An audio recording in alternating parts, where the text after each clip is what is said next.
छत्तीसगढ़ राज्य निर्माण के बाद अब तक सर्वाधिक धान खरीदी चालू खरीफ सीजन में हुई है। राज्य में समर्थन मूल्य पर धान खरीदी का पिछला रिकॉर्ड भी टूट गया। लेकिन इसके साथ ही कांग्रेस बीजेपी में धान खरीदी को लेकर श्रेय लेने की सियासत भी तेज हो चुकी है। लेकिन ऐसा हो क्यों रहा है, आगे देखिए।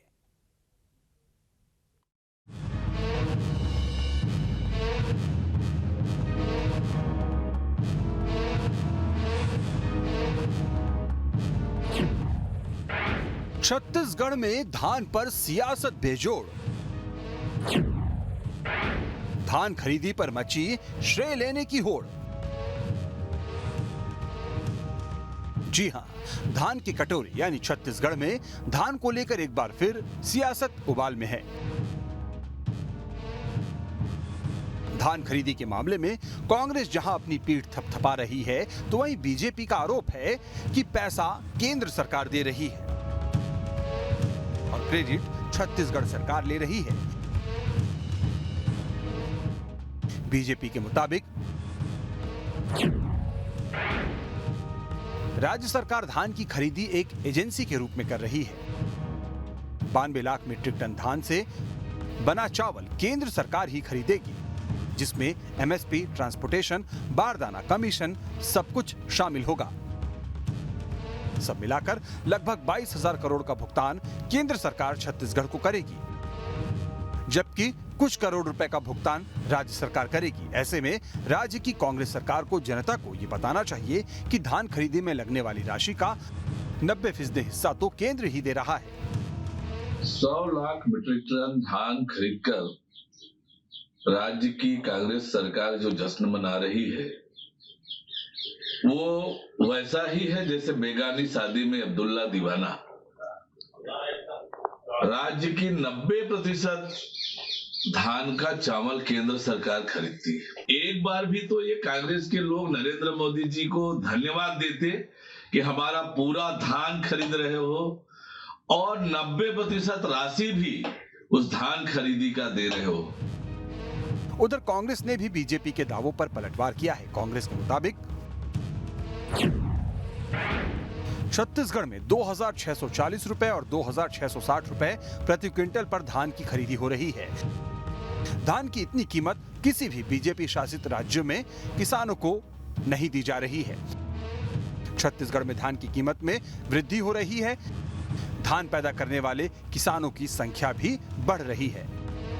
110 लाख मीट्रिक टन का जो हमारा अनुमान है, उसमें हमने शतक आज पूरा किया है। मुख्यमंत्री माननीय भूपेश बघेल जी के नेतृत्व में मैं उनको सबसे ज़्यादा बधाई देता हूं कि उनके कुशल नेतृत्व में, उनके मार्गदर्शन में ये लक्ष्य हासिल किया गया है। और इस प्रदेश के लिए बड़ी उपलब्धि है कि 24 लाख किसानों ने अपना पंजीयन कराया। उसमें से 22,48,000 किसानों ने अपना धान बेचा और सीधे किसानों के खाते में 20,000 करोड़ रुपए जमा हुआ। तो धान पर सियासी घमासान जारी है। इस बीच छत्तीसगढ़ में धान खरीदी की ताजा स्थिति क्या है, इस पर भी नजर डाल लेते हैं। जानकारी के मुताबिक छत्तीसगढ़ में 1 नवंबर 2022 से धान की खरीदी शुरू हुई थी। 24,96,000 से ज्यादा किसानों ने धान बेचने के लिए पंजीयन कराया था। 16 जनवरी तक करीब 99 लाख मीट्रिक टन धान की खरीदी हो चुकी है। 2021-22 में 98 लाख मीट्रिक टन धान की खरीदी हुई थी। अभी 31 जनवरी तक छत्तीसगढ़ में धान की खरीदी चलेगी। तो छत्तीसगढ़ में इस बार धान की खरीदी के पिछले सारे रिकॉर्ड ब्रेक हो गए हैं, क्योंकि छत्तीसगढ़ में धान हमेशा से सियासत के केंद्र में रहा है। लिहाजा इस बम्पर खरीदी पर क्रेडिट पॉलिटिक्स का होना भी लाजमी है। छत्तीसगढ़ में धान खरीदी पर अब एक बार फिर से सियासत होती हुई दिखाई दे रही है। दरअसल छत्तीसगढ़ सरकार ने 100 लाख मीट्रिक टन धान की खरीदी कंप्लीट कर ली है। इसके बाद छत्तीसगढ़ के विपक्ष की तरफ से धान खरीदी पर सवाल खड़ा किया गया है और विपक्ष के नेता यानी भारतीय जनता पार्टी के प्रदेश अध्यक्ष अरुण साव ने कहा है कि 90% पैसा केंद्र सरकार देती है। ऐसे में राज्य सरकार जो है वो बेगानी शादी में अब्दुल्ला दीवाना होने का काम कर रही है। लेकिन इस पूरे मामले में अब खाद्य मंत्री ने बीजेपी के प्रदेश अध्यक्ष अरुण साव से इस्तीफे की पेशकश कर दी है। उन्होंने कहा है कि अगर केंद्र सरकार पैसा देगी तो मैं ताली बजाऊंगा और अगर नहीं देती है तो क्या बीजेपी के नेता इस्तीफा देंगे, ये स्टाम्प पर लिख के दें।